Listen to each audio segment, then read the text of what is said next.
Do selfies only extend to taking a picture of oneself, or does it extend to taking a picture with other people? I would say that might be a philosophical question and one that I am neither hip nor knowledgeable enough to answer. I think you just define it however you want to in your experiences.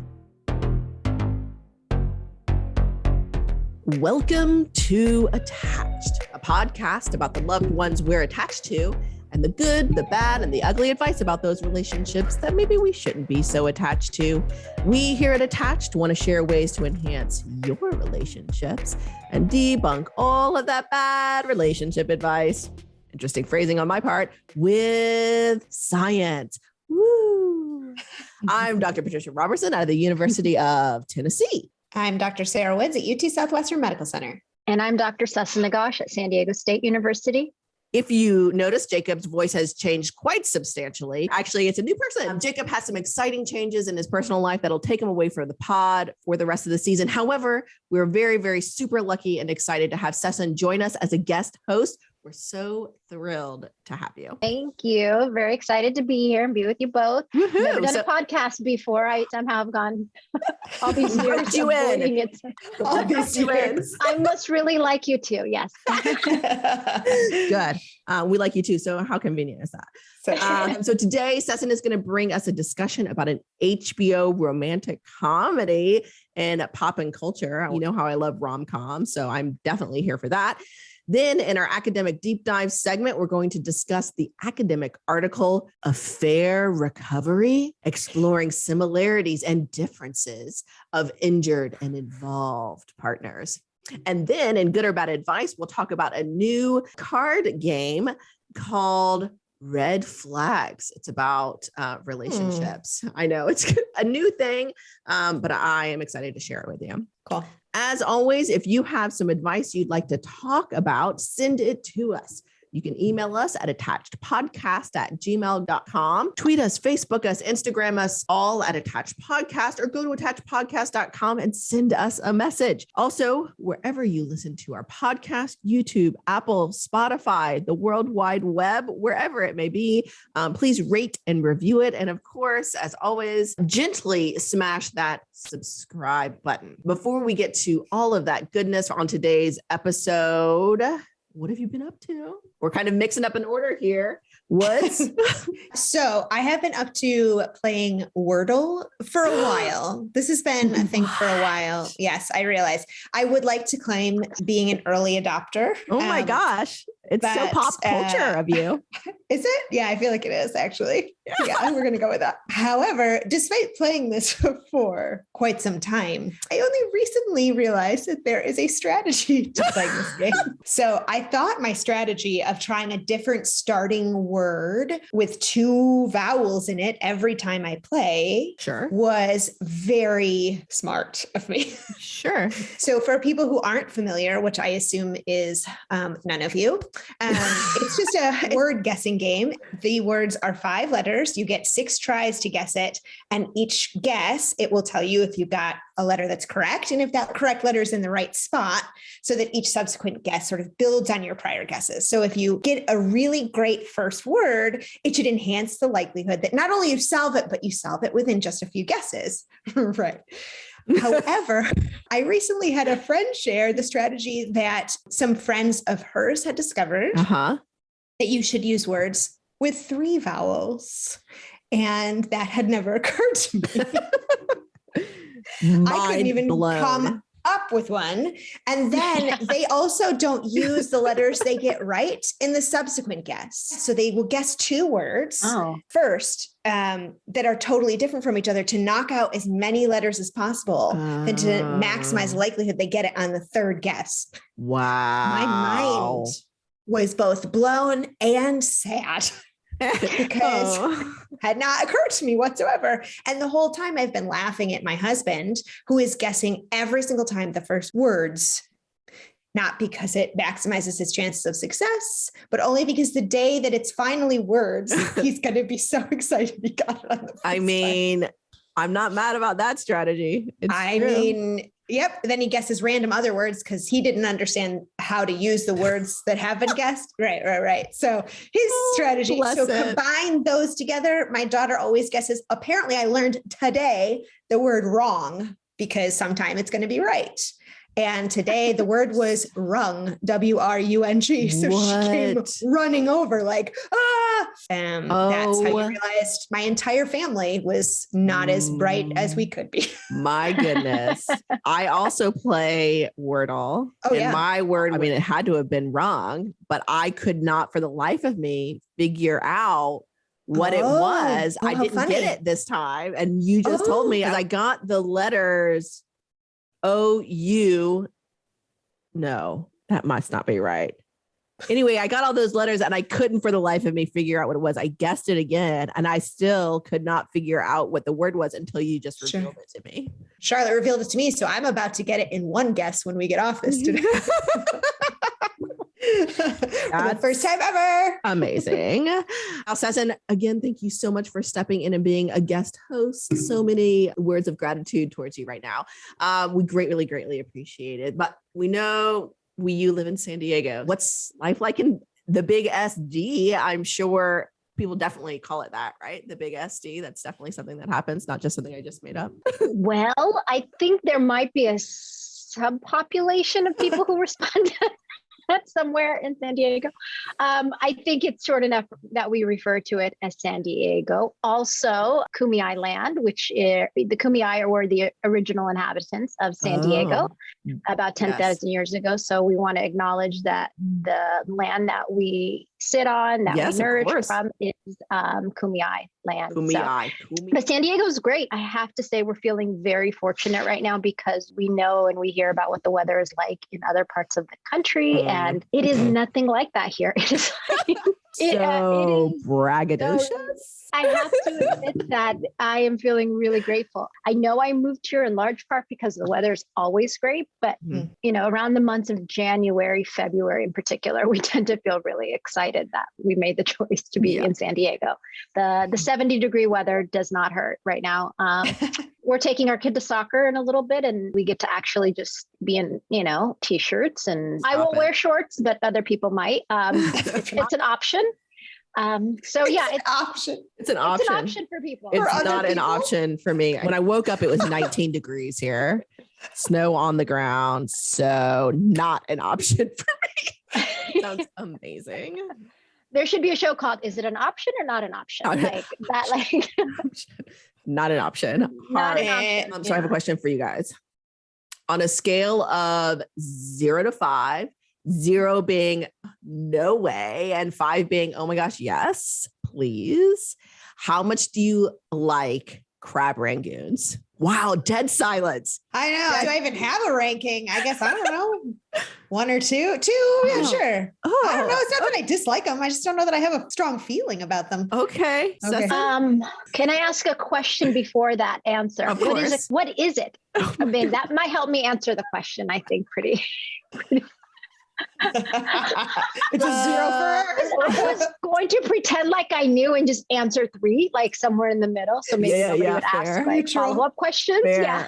I'm gonna be honest, this did not go the way I had anticipated. There might be a lot of that with me. I have a very limited same with Woods. So it's a wonton wrapper with crab and cream cheese wrapped into it, and it's deep fried. Gluten though, yeah. Yes, I do recall now.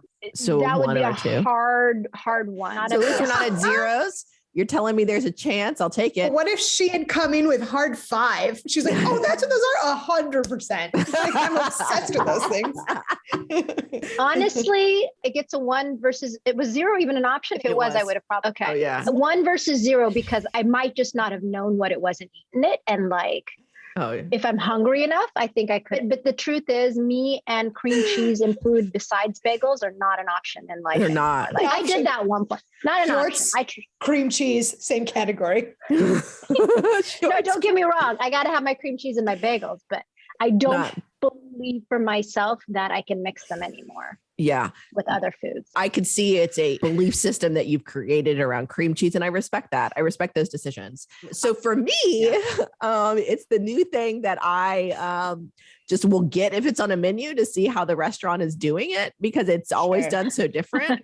As you can see where the story is going, I anticipated you guys are going to be more around a 3 or a 4. So you would understand like, oh, that's a clever idea. But anyway, I'm just going to keep on moving forward. It's so much fun because they're always a little bit different and it's good and fun to see what is this restaurant? How are they going to interpret this crab rangoon, which I'm sure is not anywhere near authentic because I've had it at Thai restaurants, Japanese restaurants, and Chinese restaurants, which could just be an East Tennessee thing. They just have anything that's like remotely on the continent of Asia. They're like crab rangoons. Yes. But anyway, it's a lot of fun to see the different flavor profiles. I have not yet ventured on to making them myself because I don't really do. Oh, that's where I thought you were headed. No, that seems like so up your alley. I know, but I have never deep fried anything before in my life, like personally. Oh, I feel like this is where we're headed in the pandemic is you're going to take up deep frying. No, I feel like you've done the pickling and the saucing and the breading and I feel like frying is next. You think large amounts of oil just scare me? Like hot oil is very scary to me. Dangerous. Will I just free-handedly go on a mandolin? Yes. Large vats of boiling oil? No. So they're just different things that I'm willing to do. Sure. Yeah.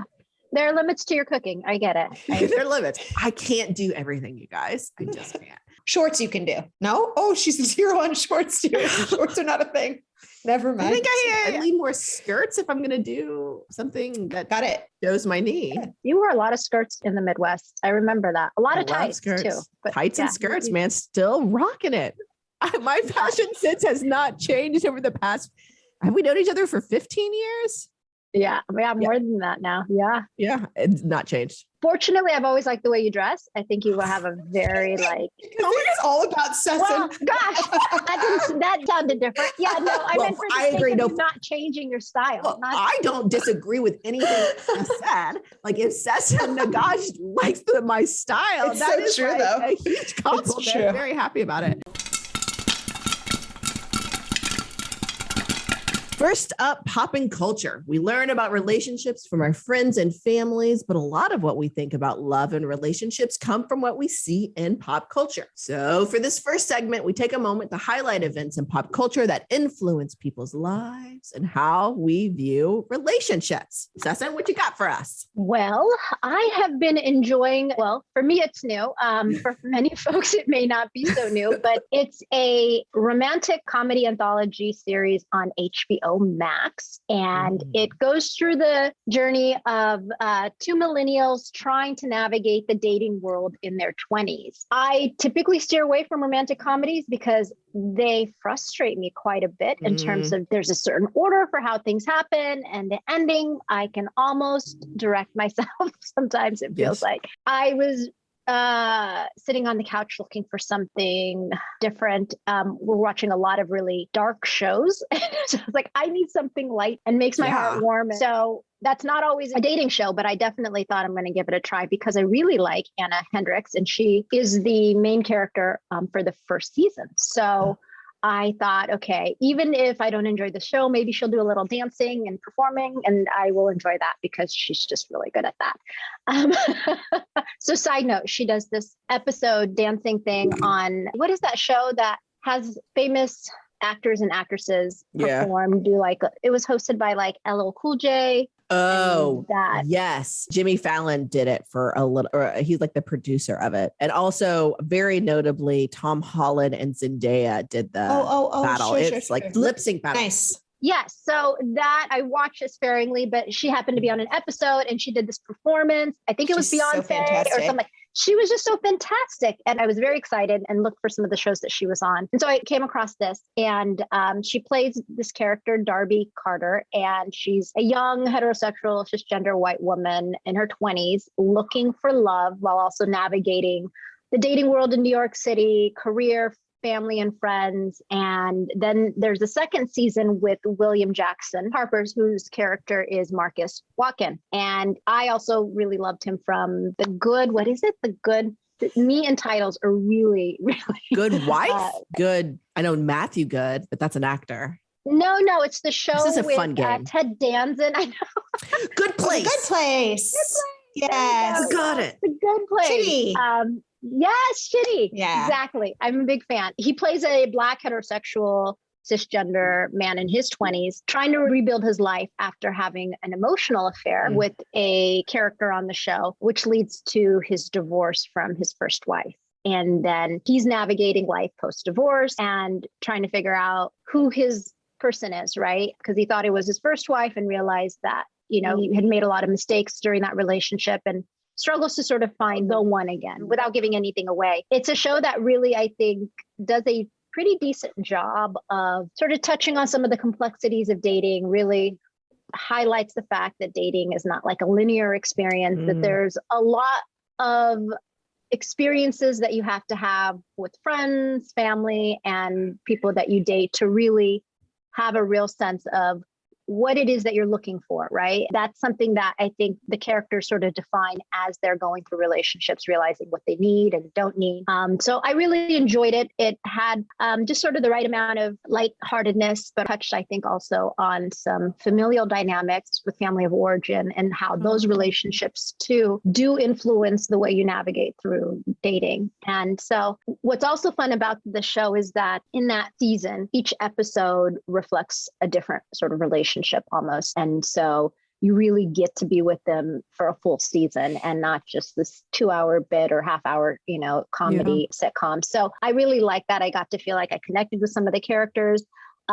I think my dating history looked very different than the way theirs did. Maybe dating in New York looks really different, but it still felt real enough. A lot of questions came up for me as I was watching those shows. And one of the questions for me, and I don't know what you all think, but I'm curious, it raises the question for me about how we feel prepared to go through the journey of dating. And what I mean by that is thinking about all of the ways we start to think about what adulthood is going to look like as we navigate through high school and getting really ready to launch into the world. And whether or not the dating aspect feels like something we have to really tackle and work through, as opposed to like, oh, there's this experience that I'm going to have, and not seeing it for what it really is. It's sort of a stage of life. It feels like it's not something for some people, you meet the one really quickly, but for most of us, that's just not how it works. It is a series of different experiences over what can be a very long period of time for each of the characters in the show. It followed them for like about 10 years as they were sort of figuring it out.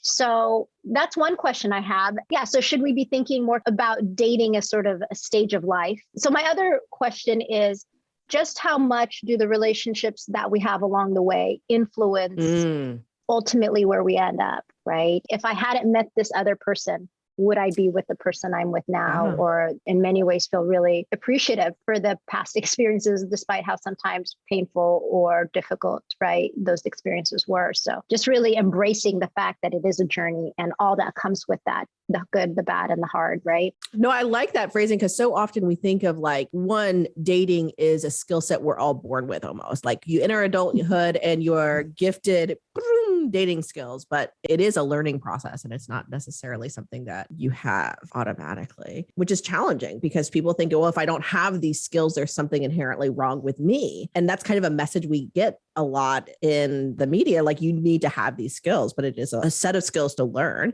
The idea that dating is a stage of life, I really like it because it kind of would be a new stage of life, right? So stages of life would be like childhood, adolescence, adulthood, and recently think about life course theory or other kind of research on stages of life would be, like I said, adolescence, but also marriage and grandparenthood and launching of kids are other kind of stages of life in adulthood. But that stage before partnering, when you're an adult, is relatively new historically, right? It used to be that we lived with our parents.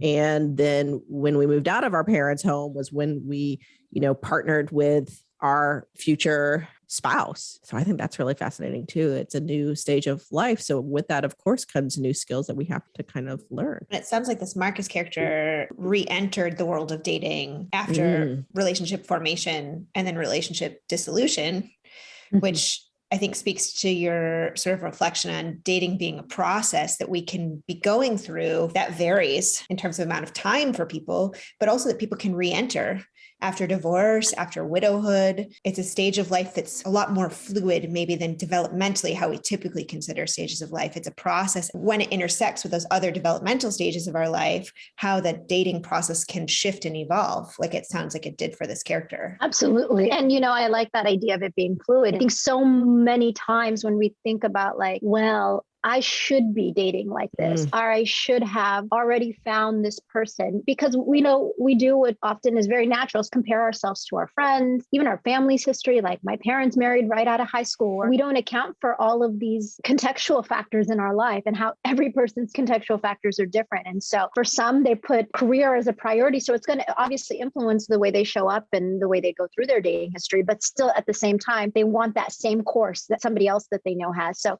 I wish there was a level of real curiosity and openness to the dating process in ways that I don't know that we all show up. Sometimes there's this pressure in the sense of like, if I don't do it this way, it reflects somehow on me as a person or the kind of partner that I could be to someone. And it would be nice if we were all able to show ourselves more compassion in this stage of life, because it is quite a journey and it brings us so many different people. Right? It comes through our lives in this phase. And I wish we could embrace it, I guess, a little differently is what comes to mind for me. It's just that way we embrace it. Some of us have like a contentious relationship with the idea of dating. And so I think that gets in the way sometimes too of just really feeling really centered in the process of doing it. Yeah. Oh, I love that. Yeah. That all said, my dating background was almost non-existent. So who am I, at least in my personal life, to speak to that? But I've seen enough friends to go through the process. And of course, in the research and what it shows there around the evolution of dating. And like you said, Patricia, about how it is in some ways sort of a new stage in the context of our history and, how we've come to understand dating. I think it's just still evolving. I think as we start to really see that it has a different place in our culture than it ever has before in some ways. I agree. And I like a lot what you were saying about contextualizing our stage. I think both individually, like you were saying, center your education more, or some people center parenthood before getting married. There are a lot of different things that you center, so that trajectory of romantic relationships might look a lot different. So your individual context, but also societal, like our culture, our time in history, the events that are going on, the economic status of the entire, structure of our society, all of those things influence dating and marriage as well. So there's so many moving parts that making yourself adhere to one narrative, which oftentimes we're forced to do or we feel pressure to do. When you think about all of those different contexts, it doesn't make any sense at all. So allowing yourself that grace to recognize that doesn't work for me, and centering yourself in your own experience and being able to like live and appreciate it. Gosh, that sounds amazing.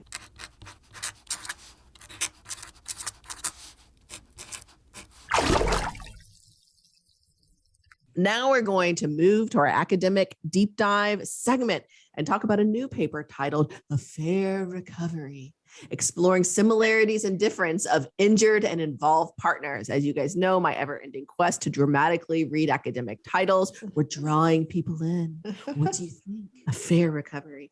Recently published in the Journal of Marriage and Family Therapy, written by Dr. Erica Mitchell at University of Tennessee, Knoxville. I know her. And Doctors Andrea Wittenborn, Tina Tim, and Adrian Blow at Michigan State. These authors explore how couples recover from infidelity. Actually, a relatively common experience in relationships, as the authors cite data that 21% of men and 13% of women have engaged in sex outside of their primary relationship. Although affairs can result in intense emotional experiences for partners like anger, shame, anxiety, and depression, as well as decreased sexual satisfaction, financial loss, or separation, the authors point out that some couples do choose to stay together. Though prior research has pointed to factors like sharing children or sharing a home as increasing the likelihood a couple will stay together, the decision to work on the relationship after experiencing infidelity takes commitment and motivation. And the path towards healing requires a rebuilding of trust and safety in that relationship. However, there are few studies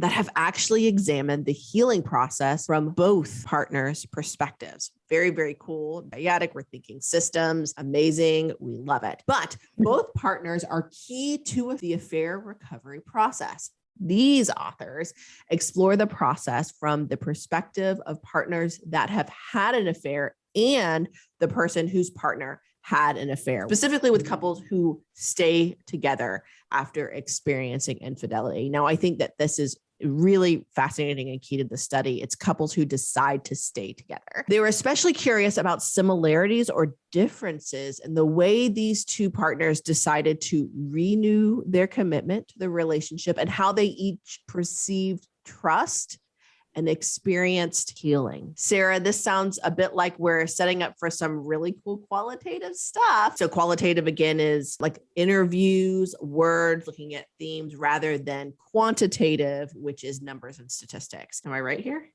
Yes, ma'am. Nailing Nailed it.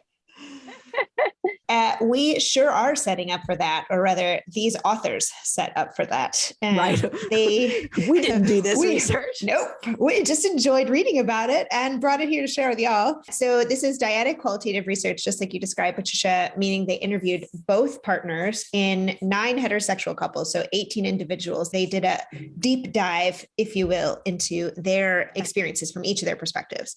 So I think what's also important is they defined affair as sexual and or emotional act that's outside of the primary relationship and constitutes a breach of trust and or agreed upon boundaries of the relationship in terms of emotional or sexual exclusivity. So I think that's really, really important because these couples are defining this experience as outside of what they had agreed upon in terms of how they would operate their relationship. They recruited these couples through therapists, social media, ads, listserv ads, and their sample included couples who experienced single affairs in the current relationship. So not multiple affairs, not both partners had an affair, just a single affair that only one partner had. And they identify them as the partner who was involved, meaning that they had the affair, and the other partner as the injured partner, as the person whose partner had the affair. So I'll use that language in describing their findings, although I think their findings probably suggest that both partners are experiencing injury, which I think is probably really especially key. And also these couples could not currently be in therapy when they were doing these interviews. So they could have done therapy after the affair, but they were no longer in therapy while doing the study. On average, they were about 39 years old, 60% white, about half had a bachelor's degree. Of the 9 couples, 7 were married, 2 were dating, and 7 had kids. The average relationship length was 13 years. It ranged from 1 to 35 years, which is a pretty big range, right? Yeah. 1 year is very different than 35, but on average about 13 years. And 7 of the partners who had the affair were men, 2 were women, and 1 in 3, the affairs had lasted up to a month. And then the length of affairs ranged all the way up to 2 people that reported that the affair had lasted 25 to 36 months. So anywhere from less than a month to 3 years, which again is a bit of a range too. Yeah. And that discovery of the affair had mostly occurred about 12 years prior, but a few as recently as within the 6 months. So there's some range in terms of what these couples' experiences were, which I think is an important caveat that the authors themselves make, but you're capturing a range of experiences, which is also good. Yeah. Important, I think, that they're doing a deep dive with such a range of infidelity experiences here. So in these interviews, they explored, as you shared, Patricia, the commitment to maintain the relationship. So they asked questions like, what were factors that made you decide to stay with your current partner? What characteristics of your partner contributed to your desire to remain in the relationship? I know, very interesting. They also explored that attachment bond. Again, that piece of trust and intimacy, feeling safe and secure. So they asked questions like, what did you do to begin building safety and trust again in your relationship? What did you do to regain feelings of closeness?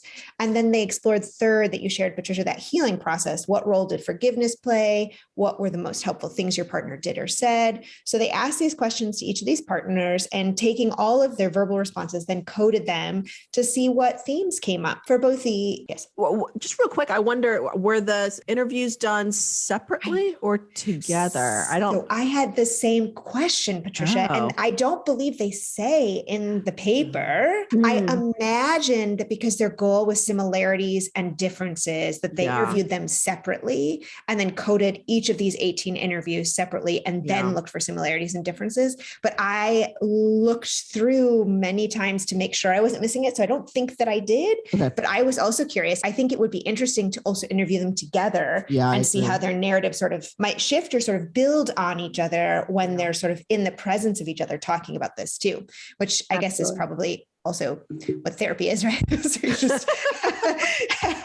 also fun for me specifically. So what they found in these 3 different areas, again, commitment, attachment, and the healing process, was really interesting. They found some overlap specific to the commitment, why they decided to stay. Both the injured and the involved partners referenced that they were influenced in their decision to stay by the presence of kids. The children helped them feel more connected to their partners. They also described that they still love their partner, and they described their partners in really positive language, that they were really caring. They also identified that the injured partner specifically was really stubborn. They were refusing to give up on the relationship.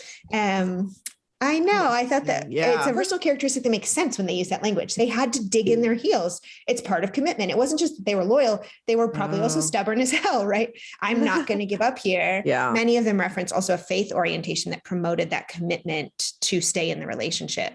Injured partners specifically also talked about their connection to their partner that include these shared interests. We connect on lots of different levels. We have lots of things in common, and that's part of why they wanted to stay. And they described themselves as strong. So not only were they stubborn and they refused to give up, but they were strong and they wanted to work through the pain of that betrayal. They described their partners as loving and committed, and also really essential that their partners took responsibility for the affair, helped them to stay committed. Yeah, I can imagine. And that's brought up a few different times here in the healing process, a really big piece of the picture, but certainly informs their thinking about why they remained committed.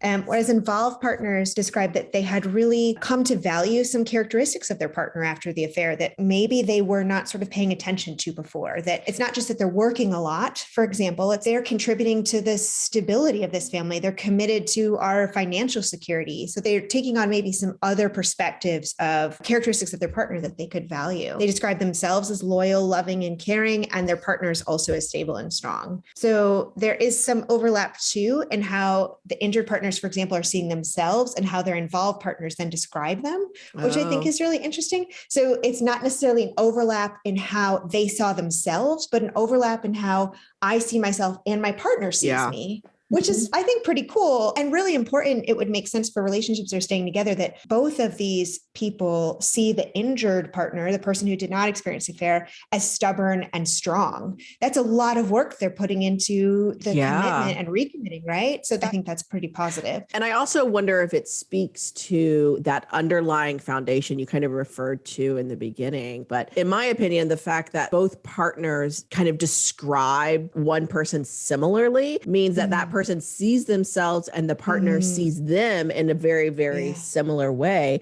which means that they've done a lot of work getting to know each other, either through this process or the other process, that they see each other in the same way, which is just so critical in a relationship, doing that foundational work. No, I think that's really important, Patricia. And I think you'll hear that in these other 2 dimensions they explore also. And I think it's a really key takeaway that you're describing, the benefits that potentially can come from some of the therapy that a lot of these participants have done. Most of these participants were engaged in some individual or couples therapy, which I think is key. Probably some of the evidence of that work you are hearing in these themes, which I think is an important caveat. So the attachment dimension, that bond, that trust and security piece that they explored, here they found quite a bit of overlap between partners. They really described that rebuilding of trust and safety as happening through communication that was really open, especially about the affair, and that communication and talking all the time about everything helped them regain closeness that they had lost.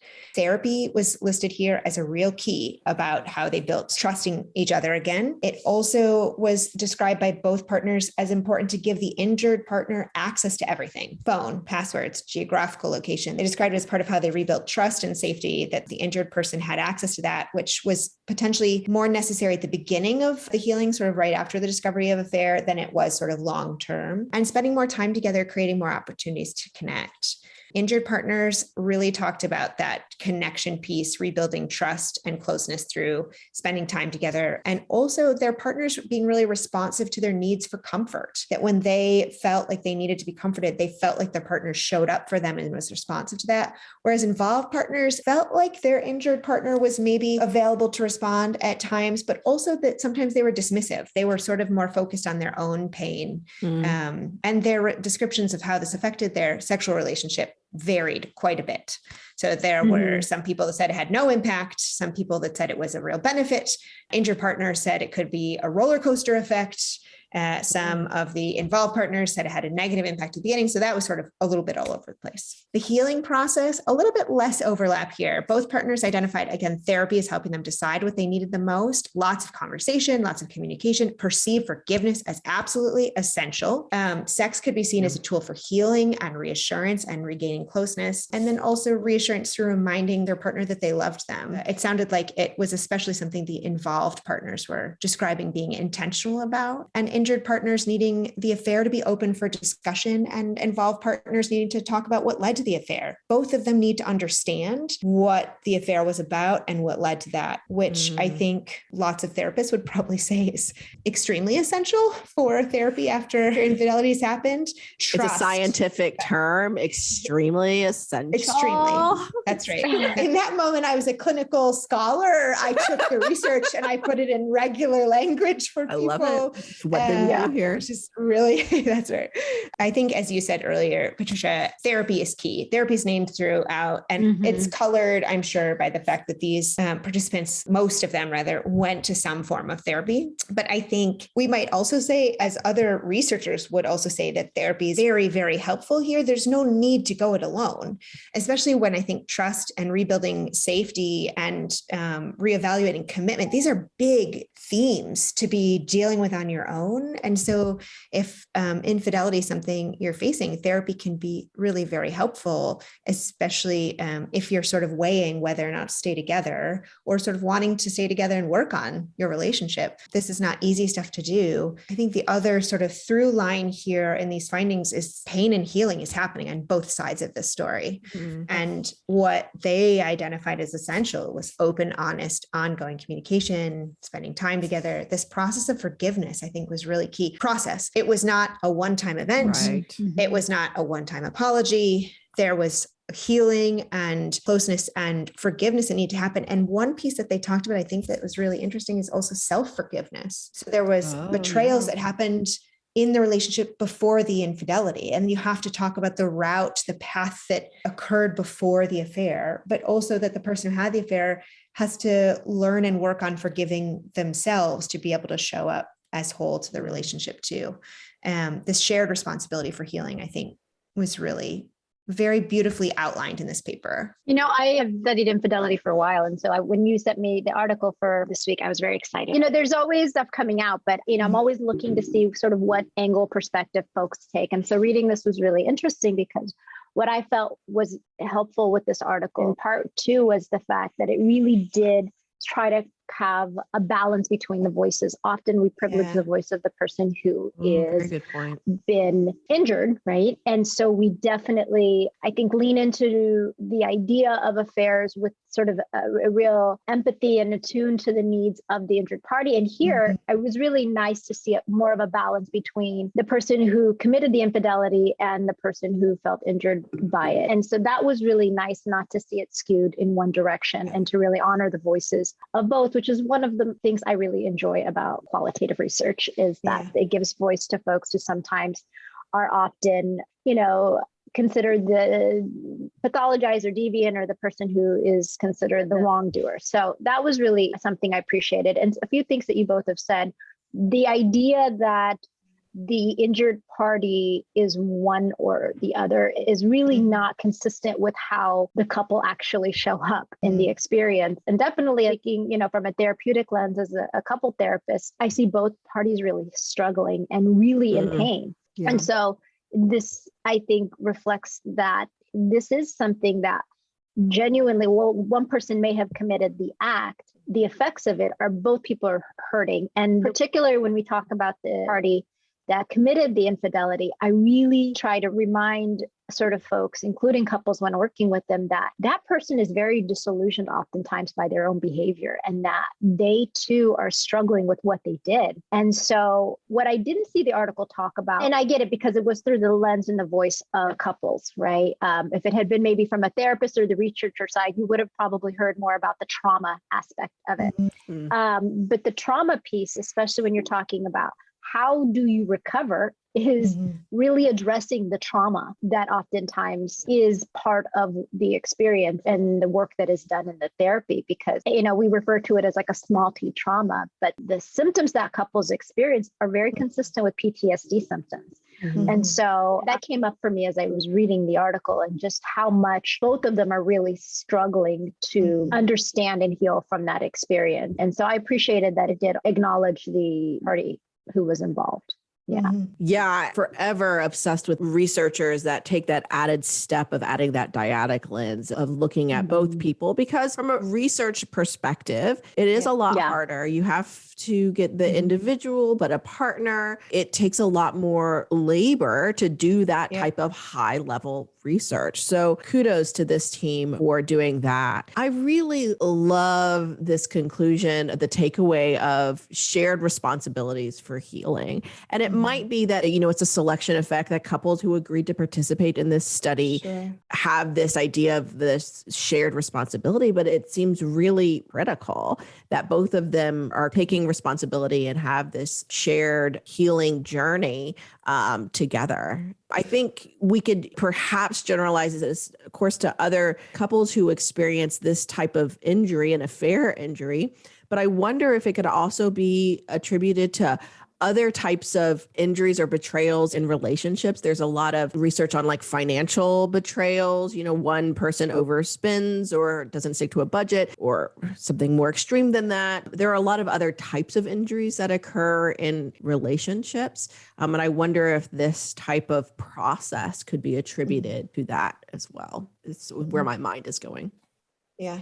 Well, I think that selection effect is important, though, in terms of how the success of these couples recommitting to each other and healing and going through this process can inform then what we do to help support other couples who are wanting to end up where these couples have, that sharing that responsibility for healing and emphasizing forgiveness on both parts, but also that self-compassion piece is, I think, very valuable. When I think about this article, or when I read it, I was like, one of the things maybe I thought about could be helpful here is early on that it's like situated in this idea that this body of literature really comes from doing the couple work. Like it is really these conclusions, as much as I know folks and couples can get to that place, a lot of it is unpacked in the couple work. And so like I was reading this and I was really curious, what kind of couple work did they do? Like, I don't know that the article talked specifically about that, but I was, therapeutic models approach infidelity quite differently. Good point. And so, emotionally focused therapists might approach it very differently than, somebody using more of an internal family systems perspective or behavioral therapy. So I was like, or even a non-systemic model, like a psychotherapy type of model. Yeah. And it is one of the most difficult sort of areas to support couples through. And so I would have liked to see more like contextualizing, using sort of the therapeutic sort of background to really situate some of these conclusions based on like what kind of therapy did folks have to really get to this place in terms of their understanding of what they needed to move through the affair. Woohoo! Boo! Woohoo! Yeah! Finally, time for good or bad advice, where we talk about pervasive relationship advice in our culture. We hear advice from parents, families, and friends. We see advice about how to be in relationships from movies and TV shows. And we read endless advice spewed at us on social media, blogs, and numerous top 10 lists. But a lot of it just actually isn't good for relationships. This is the part of the show where we use science, mind you, to decide if the advice is good or bad. If you have seen or heard some advice you'd like us to talk about, send it to us. Email us at attachedpodcast@gmail.com or get at us on the Twitter, the Instagram, the Facebook at Attached Podcast, or go straight to the source, attachedpodcast.com, and send us a message. While you're at it, please rate, review, and subscribe to our podcast on your favorite podcast app or YouTube. You guys, the kids love it. And as always, consider sharing the podcast with a loved one. You know how people love podcasts forced upon them. It's one of the favorite things. So go ahead, do it. Just play it really loudly in public areas. People will love it. They'll say, pray tell, what is that is playing upon your phone? And you will simply say, oh, Attached Podcast. It's a really easy conversation to have. People will love it, I promise. I'm going to try it. A few months ago, I came across a card game called Red Flags.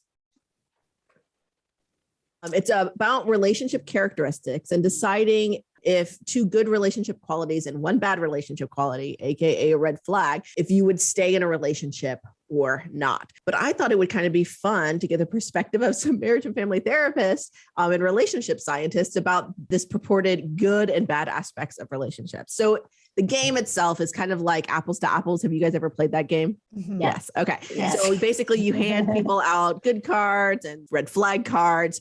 And you each take a turn. You lay down 2 good cards, each person, and lay down a red flag to the single, and you try to convince them as to why they should date your person. We're not going to really play that version of the game, but I am going to randomly draw 2 good cards and a red flag. And I just want your perspective as to whether you think it's a red flag or not, or if it really is a good characteristic or not, based on research and maybe some of your own experience. I don't expect you to say, yes, I would date them, or no, that you would date them. We're not going to make those types of decisions. We're just going to have a conversation about it. You guys ready? Yeah, Yes. let's try. Okay. So I'm not going to force you guys to do a drum roll, but I kind of want to. Okay. First, the good cards are called perks. Oh, okay. Travels a lot. Okay. That's a perk. Okay. Second perk. Can fire your most hated coworker or boss. Red flag. That last one wasn't a red flag. That was a perk. Constantly taking selfies. Oh, wow. So we have the 2 perks: travels a lot, can fire your most hated coworker or boss. Red flag, constantly taking selfies. Is there any research to support whether these are in fact perks or red flags or therapeutic experiences that you guys think? Woods, you get to go first. Sure. So I am most concerned about the perk that I'm clearly dating somebody high up in administration for which they are violating some clear HR rules. So I'm not sure about what the research might say about specifically violating that HR rule. However, that's a pretty big power imbalance and potentially poses some risks for myself as well. Has the power to fire my most hated colleague or boss means they also have the power to fire me. Yeah. And I think research would suggest that addressing that power imbalance and potentially the consequences from human resources would be really important. Ethical violations. Yes. I'm less worried about the selfies. There's probably research about selfies. I don't know it. They are hopefully not also doing that at work all the time, because then we've got maybe multiple HR violations. Depending That's the on only piece I can hear is the power imbalance. I'm less concerned about that red flag. So we're thinking that maybe the perk should actually be a red flag. It sort of feels like that for me. Yeah. I'll be interested to see what it says. Sesson, thoughts? I agree. When we're talking about a partner who can come in and sort of decide on someone else's fate like that, sort of swiftly, and especially in a work circumstance, I don't know that that feels like a healthy way of approaching relational issues in a work environment. And like you said, for all of the HR reasons, that doesn't feel like a perk. But I do have some ideas about the selfies thing has come up for me a lot over the years because I'm not a selfie taker by any means. If I do take a selfie, it's to make sure I don't have a blemish on my face or something. And then immediately naturally, no, that makes sense. You will never find me posting a single thing, but that is my sort of comfort level. I realize and enjoy actually other people's pictures. There's sort of a quota limit to how many selfies one is allowed to post in my world. Daily selfies maybe are challenging. Unless it's your career, right? Like I know that there's influencers who do, things that require that, and they have a lot of followers who look to that.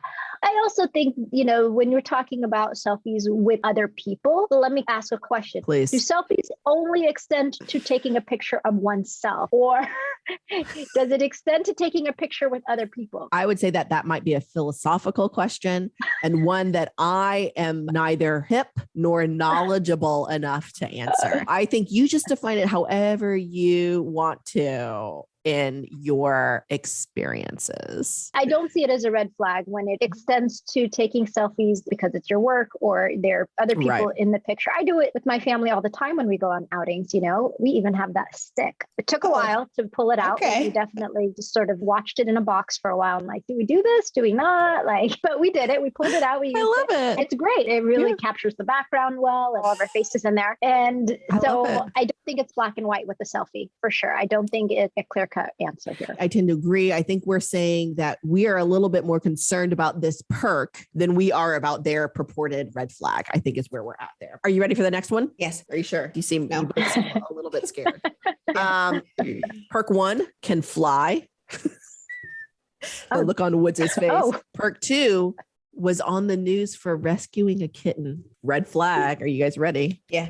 Tells you to calm down after everything you say. Oh, no, hell no. Instant reaction. Woods, perk or red flag? How are we feeling about this combo here? Do you want me to read them again? No, I've got it. I think No, I remember that. I think the red flag is a real issue. I think research will suggest that lots of different variations, invalidating your partner and their emotional experience, let alone potentially interrupting them, not listening to them. It's poor communication skills. To tell your partner to calm down when they are speaking is incredibly rude and unhelpful and is not going to create a satisfying relationship. And if you're on the news for rescuing a kitten, you live in an extremely small town. So the perks aren't outweighing. I assume can fly means like on an airplane, like the rest of us. So for me personally, there's little to outweigh that red flag. Also, research would say, yeah, that's genuinely a red flag. It's no good. Sesson, what are you thinking? I'm okay with the fly one. I thought this game was based on real things, but maybe there's perhaps a different element to it. But I'll assume that it's an okay thing to do. As far as the kids, I want to live in a city where that's making the news because on my local news station, there are a lot of things that make the cut before that. So honestly, I would love to live someplace where saving a kid makes the news. Sounds like a really nice place to live. Yeah.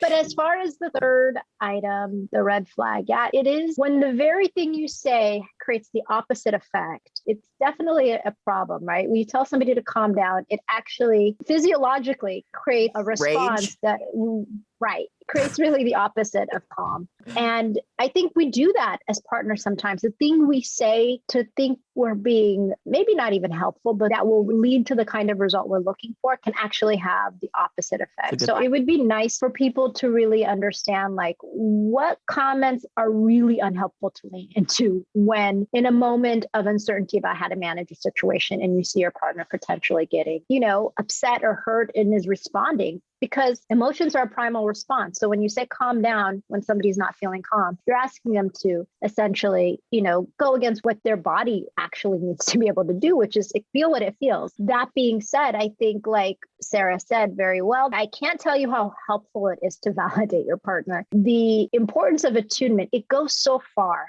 For many, it feels like, well, is that all it takes? Yes. In so many ways, when your partner is upset and you just say, I see you upset and I'm sorry you're upset right now. Or I am sorry you're hurting, or I'm sorry. That can make a huge difference between, where the conversation goes next. So a comment like calm down, if you could just tweak it and turn it into, I'm seeing that you're hurting right now or whatever you're saying, but doing it in a way where you're using softness and kindness in your voice goes a very long way. Yeah. Or checking in. You might know your partner well enough to kind of state what the emotion is, but like, are you mad right now? Are you upset right now? Is also a great conversation starter.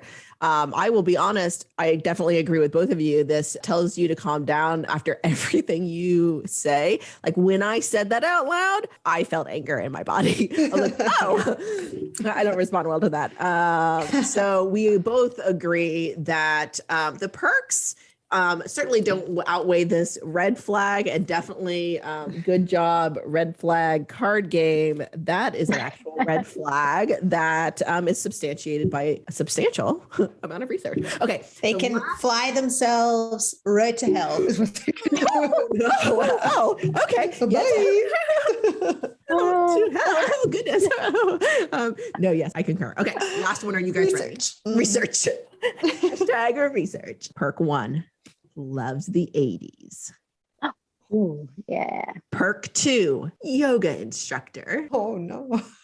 Where are we headed? Red flag, never stops playing the ukulele. Woods. Oh. Okay. All right.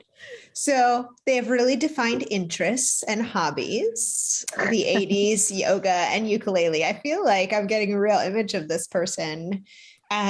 So I think those are not my hobbies. And research would say, remember, I'm not asking you if you would date this person. Research would say I might not be attracted to this person based on that specific description, because we might have nothing in common. Yes. And yet ukulele could be beautiful. And I feel like that's the only like research that's coming to mind, is that that person has such defined interests that you would want to think about how much you have in common, and maybe whether to sort of explore the more meaningful aspects of their personality to decide whether or not that would be a good partnership. Did I do it? Really good job trying to pull something meaningful out of that one. I applaud that one. Sesson, you want to take a shot? Read the perks to me again. Yeah, of course. Loves the 80s. Yoga instructor. Never stops playing the ukulele is the red flag. You know, I have to say I love the 80s as well. There's something about the color schemes of the 80s and the big hair and the music. And my glory days were in the 80s. You peaked so early. You were born in you were like one in 1980, right? Like I was a Carter baby. I was born in 80. And so it really feels like I had a full decade of experiences to pull from. Fortunately, I feel really blessed to have had a really good childhood in that way. So I have very fond memories of the 80s. I have a lot of family around. You know, there's a good warm place in my heart for the 80s. Yeah. And so you can connect with someone. Yeah. The 80s really rocked. Let's see if for Carter babies. For Carter babies. Did we talk political on this show? Sure. I was going to say a comment, but I was going to say I could have done without the Reagan era, but which was most of the 80s, which quickly was followed by Bush all of the 80s. Yeah. Reaganomics, I could have done without that, but it's all good. Pop culture in the 80s, though, spot on. If we're talking about pop culture, you have me, Cobra Kai and Karate Kid and all of the different sort of pop culture elements that came out. I still watch and I still enjoy. So big fan of the 80s. So any partner who sort of has a connection with the 80s, we'd have some stuff in common. I'll speak to the ukulele one because I have a very musical family, me not included. And by family, I mean the family I married into. You know, my partner plays all kinds of instrument, including a good sort of understanding of the ukulele, and has played it a couple of times randomly places. Yeah, he just picks up an instrument. I'm like, you know that instrument? What? Is this person your husband that we're talking about right now? Yeah, he's the piano, loves the 80s. Guitar. Is he also a yoga instructor? Is this your husband? Into yoga is? Is he deep into yoga? He's not into the yoga. Okay. Into the yoga. That's how connected I am to the yoga. San Diego's a big like yogi town. It's not my thing. I tried it a handful of times. You can't keep still like that. If I married someone who was into yoga, I could be down with that, you know? But I do think the ukulele, if played well, is very soothing. Okay. And so, you know, it just depends on the touch that people have with the instrument. So not the red flag that they think it is. No, not especially if they're singing sweet music to me. You know, they make up a song that goes about with the you. Ukulele about me. Wow. Oh, it's about me awkward just to care about the 80s while they're in pose. Combine all of them. This last one, we're not really sure if it is a red flag or perks, but we kind of lean towards that. Maybe the ukulele isn't quite the red flag that think that it is. But overall, potentially a fun game, even though not all of the red flags and perks line up with research. It's okay. It's still fun to play. So have at it. Yeah, that was nice. Reminiscing on the 80s. Thank you very much. I enjoyed that. I love the 80s. I'll be thinking about it all day. Good. Thanks for listening to Attached. Remember, call us, email us, or get at us on the social medias about any relationship advice you've received that you're wondering whether to follow or pass on. We cannot wait to talk about it.